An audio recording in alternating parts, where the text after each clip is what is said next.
सातारा जिल्ह्यातील आजच्या top 10 news दिनांक 29 December 2024 powered by VP creation Satara advertisement marketing PR। Phaltan तालुक्यातील 22 ग्रामपंचायतीच्या सरपंच पदाचे दिनांक 2 जानेवारी रोजी आरक्षण सोडत फलटण तालुक्यात पहिल्या टप्प्यात 22 ग्रामपंचायतींचा निवडणूक कार्यक्रम काही दिवसात जाहीर होणार आहे। त्यापूर्वी ग्रामपंचायत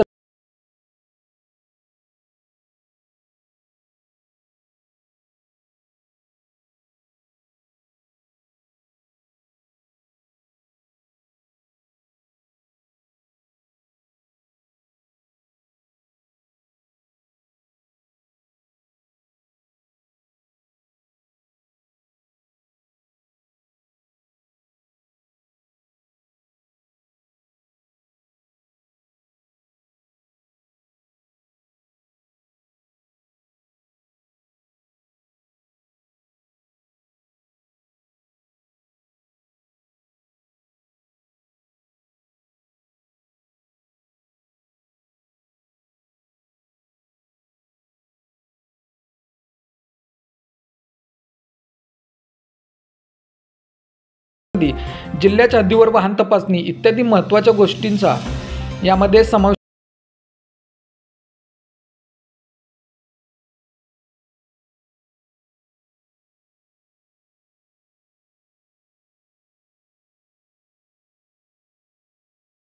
शेती फार्म यामध्ये 31 डिसेंबर नववर्षाच्या स्वागतानिमित्त मोठ्या पार्ट्यांचे आयोजन केले जात आहे।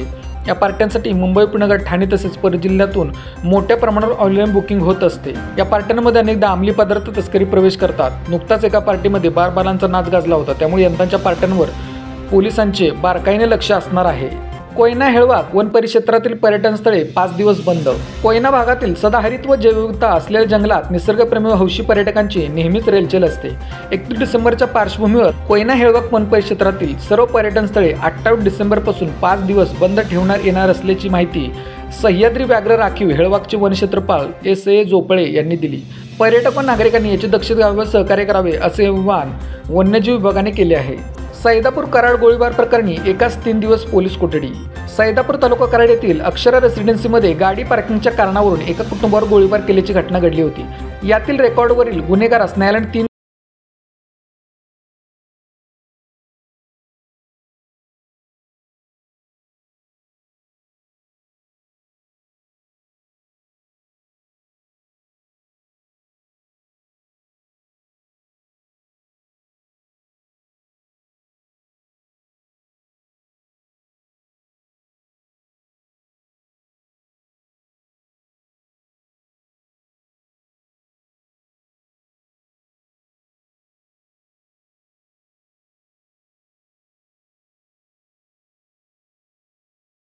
दीपक काकडे वय 41 राहणार धोंडेवाडी तालुका कराड, अर्चना वैभव तिट्टावणे वय 52 राहणार ओंड तालुका कराड या जखमी झाल्या।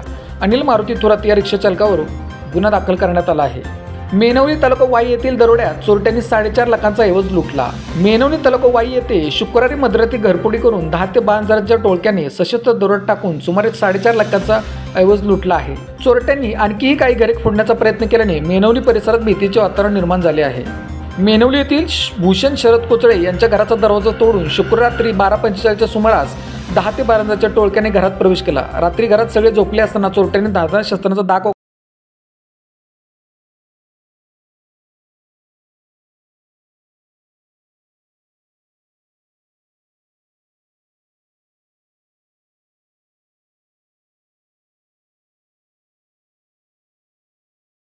यांच्या घराच्या दरवाजाची कुलूप उचकडून अज्ञात चोरट्यांनी घरातील 3 तोळे वजनाचे मंगळसूत्र, 18 ग्रॅम वजनाचे लहान मंगळसूत्र, 10 ग्रॅम वजनाच्या 2 अंगठ्या, 10 ग्रॅम वजनाचे गंठण आणि 5 ग्रॅम वजनाचे सोन्याची कर्णफुले व साखळ्या असा 1,82,500 रुपये किमतीचा मुद्देमाल घरफोडी करून चोरून नेला आहे। उत्तेकरनगर सातारा येथे 55,000ची घरफोडी। उत्तेकरनगर सातारामध्ये